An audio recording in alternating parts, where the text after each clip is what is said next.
The advertisement came to her in Victoria on a Thursday in late September, tucked between a notice for a dressmaker's assistant and one for a lost dog. She read it twice at the kitchen table of the boarding house, where she had been taking in mending since June, then set it face down on the oilcloth and went to the window and looked at the rain coming in off the harbor. The notice was brief. A man with a sawmill operation in the Fraser River interior needed a woman to cook for a crew of 7 and manage a cookhouse. Steady work. Room provided. Pay discussed on arrival. He had added, at the bottom in smaller letters, that the position would be permanent if the arrangement suited. She had been in Victoria 11 months. She had come on the steamship from Halifax after her husband died of a fever the previous October, carrying 2 trunks and a leather satchel and a kind of quietness inside her that she had stopped trying to explain to people. She was 29 years old. She had grown up in a mill town in Ontario, the second daughter of a man who had run a saw pit and then a small steam-powered operation on the Trent River until his back gave out and he sold it to pay his debts. She had spent her childhood around the smell of fresh-cut pine and the sound of blades and the particular mathematics of board feet and waist and grade. She had not thought of any of that in years. She turned the advertisement back over and read it again. The journey to the interior took 4 days. A ferry to the mainland, then a supply wagon heading east along a road that was less a road than a decision someone had made to cut through the timber. The driver was a man named Neville who spoke mostly to his horses and smoked a pipe that had gone out somewhere around New Westminster and that he kept in the corner of his mouth regardless. The rain followed them the whole way. Not hard rain, the persistent coastal kind that didn't commit to stopping. She watched the timber from the wagon bench. Douglas fir mostly, some cedar in the low ground near the creek beds, the columns of them so tall the upper branches disappeared into the cloud. She had not been in a forest this size since she was a girl. She had forgotten how it pressed on you, not unpleasantly, just with a weight that reminded you of your own dimensions. The mill came visible through a gap in the trees as the road dipped toward the river. A main building, 2 outbuildings, a drying shed with 1 wall partially open, a lumber yard with stacks of cut boards grayed at the edges. There was a flume coming down the hillside from the upper pond, and below it the pond itself, dark and still, with a raft of logs floating on the near end. She could hear the mill before she could see it properly, the high whine of a circular saw, and underneath it the lower sound of the boiler working. Neville pulled up at the edge of the yard and set the brake. He said, without taking the pipe from his mouth, that this was as far as he went. She climbed down without waiting and lifted her trunk from the back of the wagon. The yard was wet from the rain, and the mud had been packed by boots and wheel tracks into a surface that held its shape. A man was coming across the yard toward her. He walked with the particular tiredness of someone who had not slept enough in a long time. Not the staggering kind, just the kind that lives in the shoulders and around the eyes. He was perhaps 40 or somewhat past it. His jacket was damp through at the shoulders, and he was carrying a ledger under one arm that had swollen with moisture at the spine. He stopped in front of her and looked at her the way a man looks at something he had arranged for and then half forgotten about. He said, "You're the one who answered the notice." She said, "I am." He looked at her trunk, then at the wagon pulling away, then back at her. He said, "The cookhouse is the far building. There's a room off the back. It's small." She said, "I don't need much room." He said, "The crew eats at 5:30 in the morning and again at 6 in the evening. Midday they take their meal at the mill." She said, "What do they take at midday?" He paused. He said, "Whatever's left from the morning." She said, "I'll need to know what's in the stores." He nodded as though that was obvious and turned back toward the main building. She picked up her trunk and followed him across the yard, watching where she put her feet in the mud. Cookhouse was long and low, smelling of wood smoke and boiled oats. The kitchen was at one end, a cast iron range, and a long work table and shelves above the dry sink with sacks of flour and a tin of lard and some loose oats and dried beans. The far end had 2 long tables with benches. The room off the back had a cot, a hook on the wall, and a window that faced east, the glass clean but the frame swelled from moisture so that it stuck halfway when she tested it. She counted the things that were right about the room.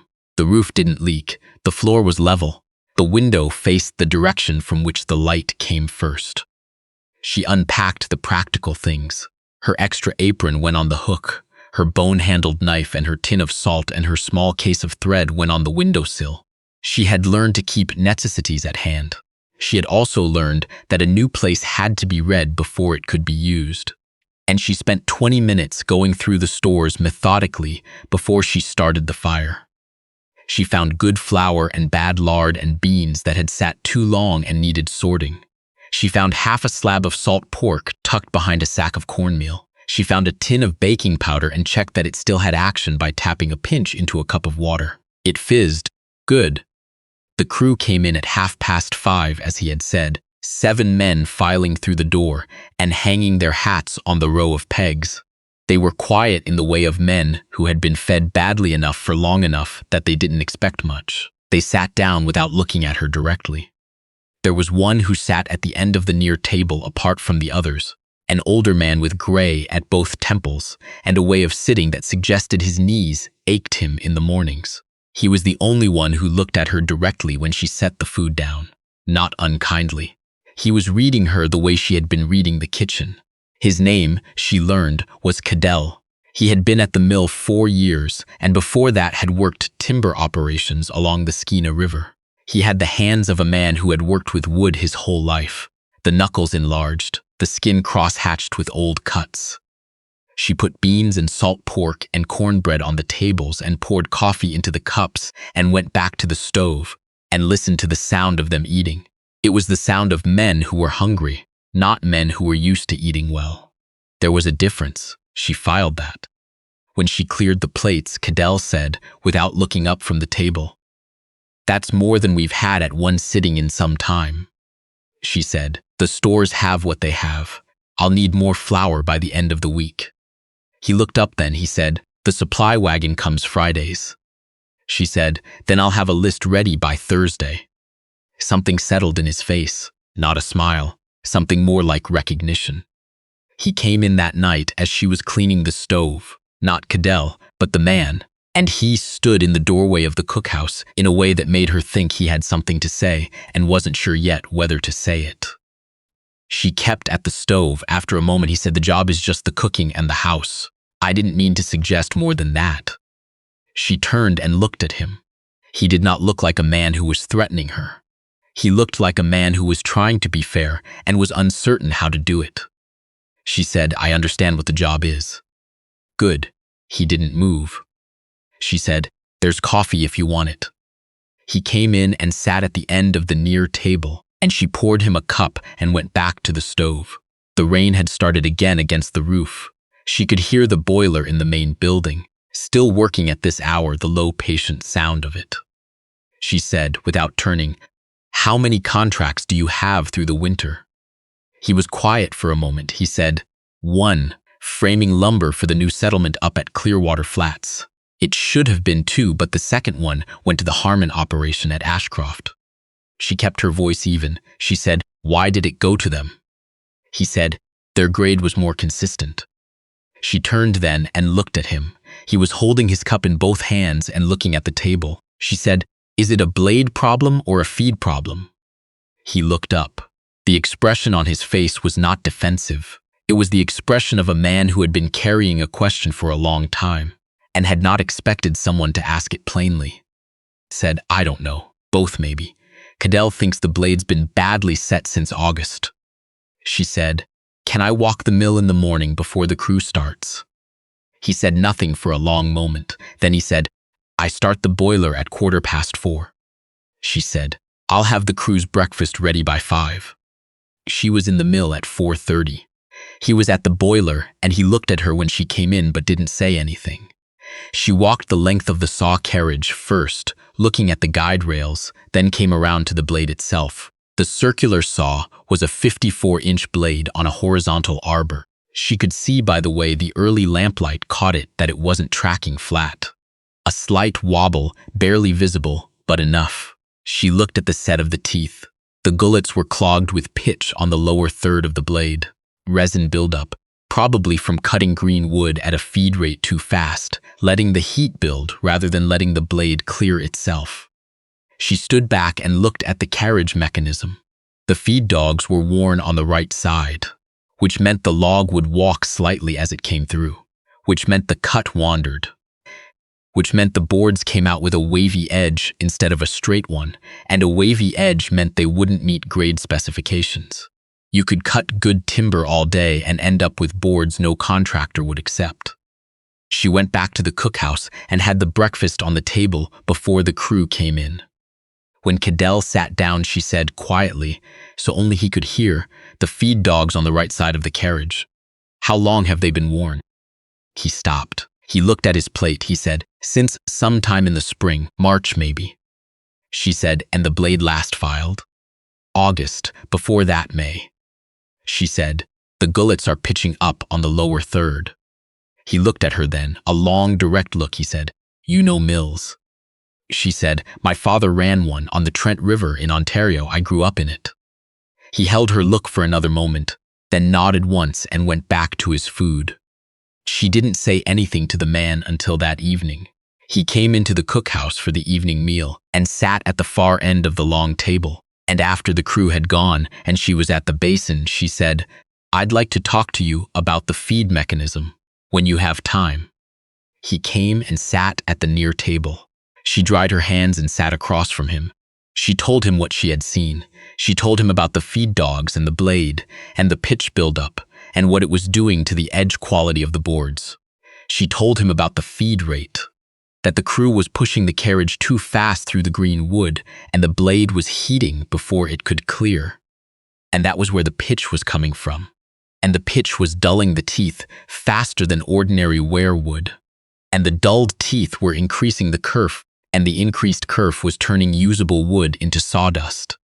He listened without interrupting. He had his hands flat on the table and his eyes on the space between them. She said, I can show Cadell what I mean in the morning, if you'll allow it. He was quiet. She waited. She had learned in the years since losing her husband that there were two kinds of silence in men.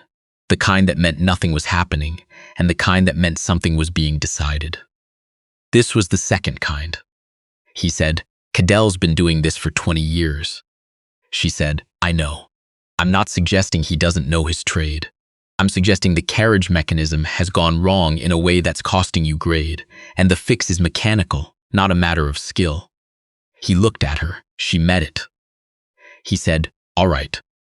She walked the mill with Cadell the next morning, before the boiler was up to pressure. She brought him to the carriage and showed him the wear pattern on the right feed dog, the way the contact face had gone concave instead of flat.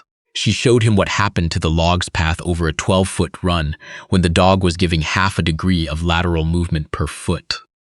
She did it with her hands, showing the drift the way it accumulated. Cadell crouched down and looked at the dog for a long time. He ran his thumb along the concave surface. He said, I knew it was off. I thought it was the guide rail.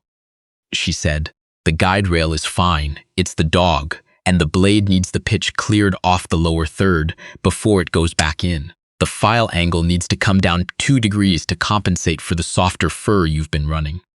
He stood up slowly, his knees taking their time about it.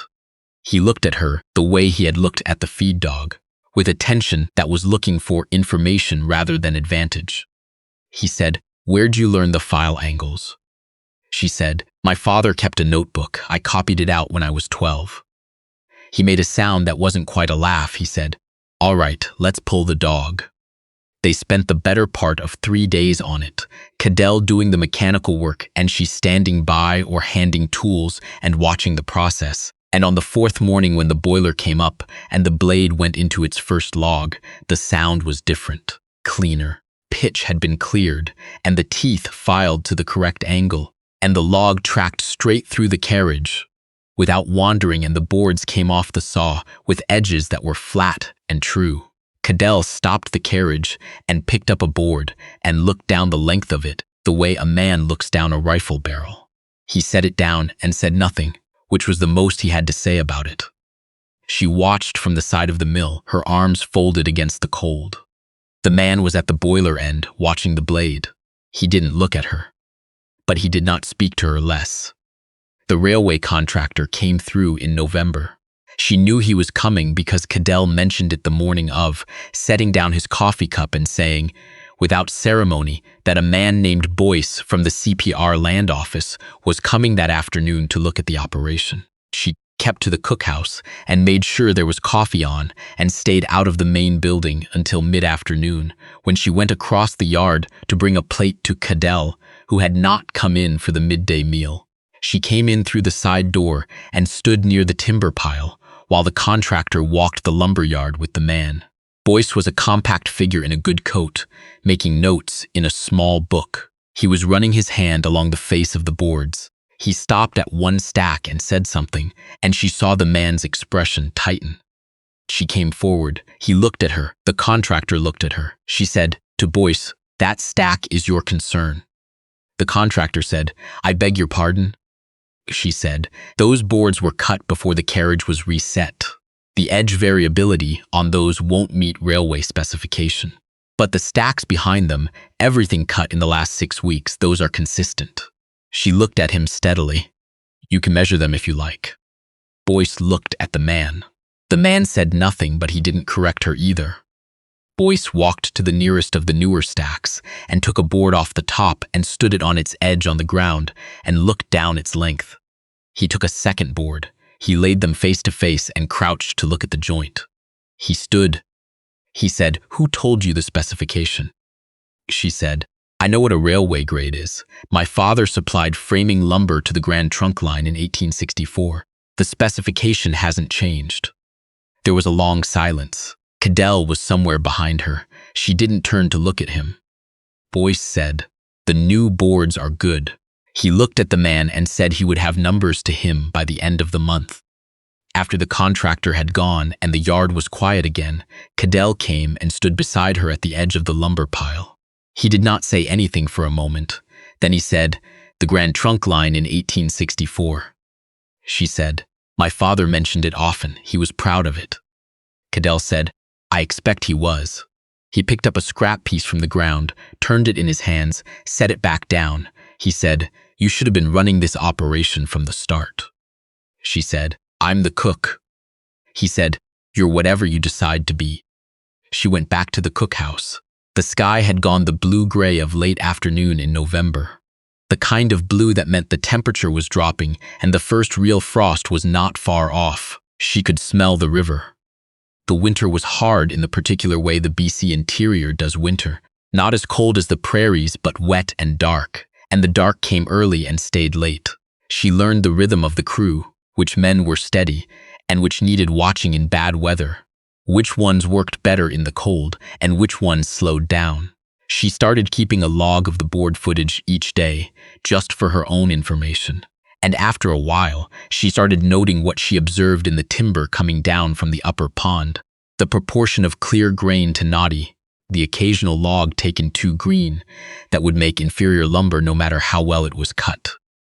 He started asking her questions, not always directly, not in the way of a man asking his foreman, more the way a man asks something he already knows part of the answer to and wants to know if someone else has reached the same place.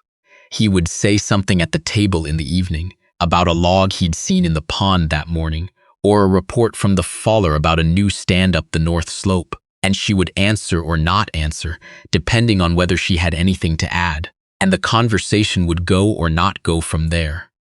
She noticed he had started waiting to lift his coffee until she had poured hers. She didn't mention it. In January, the boiler valve gave out. It was a Tuesday, and the temperature had dropped overnight, and she found him in the mill at 6 in the morning, standing over the boiler with a wrench and an expression that was not despair, but was close to its neighborhood. She stood in the doorway and looked at the boiler and said, "What's the valve?" He said, "The main pressure relief, it seized." She said, "Do you have a replacement?" He said, "No." She said, "The steam fitting on the secondary flue is the same thread type. If you take it off, you can run without the secondary for a week while you send for the right part." He looked at her. He said, "Are you certain?" She said, "My father's boiler was a different make but the same system. He did it twice." He was quiet for a moment. Then he handed her the wrench and showed her the secondary flue and stood back. It took an hour and a half. Cadell came in at 7 and looked at the two of them in the boiler room and said nothing and went to get his own tools and helped. By 9, the boiler was back up and the blade was running and the crew was working. She went back to the cookhouse and made more coffee and stood at the window that faced east and watched the light come up over the tree line. That evening, after the crew had gone, he came into the cookhouse and sat at the near table. She poured 2 cups without asking. He sat with his hands around his cup the same way she'd seen him sit a dozen times by now, looking at the table or just past it, thinking about something he hadn't yet put into words. He said Boyce sent the contract. She said nothing. She waited. He said, "It's more than I've ever had from a single contract. 200,000 board feet, railway-grade fir and cedar, delivery beginning in March." She said, "You'll need 2 more men on the carriage." He said, "I know." She said, "And the upper pond needs to be opened up before the ice gets any thicker. If you lose access to that timber stand before April, you'll be short on volume." He said, "I know that too." She picked up her cup. He said, "There's something else." She looked at him. He said, Boyce asked who did the technical assessment. He said the person who talked him through the grade specifications knew what they were doing, and he'd like to know who they'd trained with. She said, "What did you tell him?"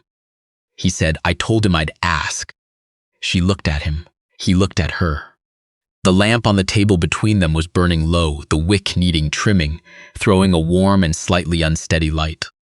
She said, "Tell him my father ran a mill on the Trent River in Ontario and I grew up in it." He said, "I'll tell him that." He didn't look away. He said, "I'd like to put your name on the contract as the operations manager." She was quiet for a moment. She said, "That's not what I came here for." He said, "I know it isn't." She said, "I came to cook and keep the house." He said, "You've done that." He looked at the table. "You've also done everything else." He paused. "I'd like it to be on record, not because you need it to be, because it should be." She looked at him for a long moment. He did not look away, and he did not press, and he did not perform anything. He just sat there with his coffee going cold and waited, in the way she had come to understand was simply the way of him, giving a person room to decide without filling the room up with his own thinking about what the answer should be. She said, "All right." Spring came early that year, the snow going off the slopes in a rush that turned every creek into something urgent, and the flume ran full from the upper pond down to the mill, and the timber came down with it, and the saws ran long hours, and the lumber yard filled with fresh-cut boards stacked in careful rows under the drying shed, and out into the yard proper, boards that were straight-edged and consistently graded and would pass any inspection Boyce or anyone else might send. 2 new men had come on in February, brothers named Galway, from the Okanagan, who knew timber and knew how to work alongside people without making trouble. Cadell had shown them the carriage and the feed and the correct way to set a log, and they had learned quickly. She managed the books. She kept the daily footage log and the grade log and the supply chain log, and she kept the cookhouse running and the crew fed, and she learned, without much fuss about it, that these things did not need to be kept separate from each other to be done well. They were all the same operation. You fed people, and you kept track of what you had, and you solved the problems that came up, and you paid attention to what the material was telling you, whether the material was flour or fur or people. In May, the territorial paper ran a short piece about the mill, mentioning the CPR contract and the volume of lumber and the expansion into the new timber stands on the north slope. They mentioned the operations manager by name. They spelled it correctly. Cadell brought the clipping in from town on the Friday supply run and set it on the cookhouse table without comment. She read it and set it in the front of the logbook. Between the pages for the week the carriage had been reset, and the week the boiler valve had failed. He found it there eventually. He read it standing at the table, then closed the book and went back out to the yard. He didn't say anything. She hadn't expected him to. That summer, when the crew had finally gone to their bunks and the yard was quiet, and the last of the evening light was still pale above the tree line to the northwest, He built a bench along the south wall of the cookhouse, in the place where the building caught the afternoon sun and the wall stayed warm, and you could see both the lumber yard and the river through the gap in the timber. He built it over 3 evenings, working unhurriedly after supper, and one morning it was simply there, long enough for 2 people, facing south and west toward the open light. She sat in it that evening when the work was done. After a time, he came and sat at the other end. The river moved below them in the way rivers do in summer, slow and wide and carrying things you couldn't quite make out from a distance. The timber stood dark on the slopes above. Somewhere up the hillside, a kingfisher called once and then was quiet. They stayed until the light was gone.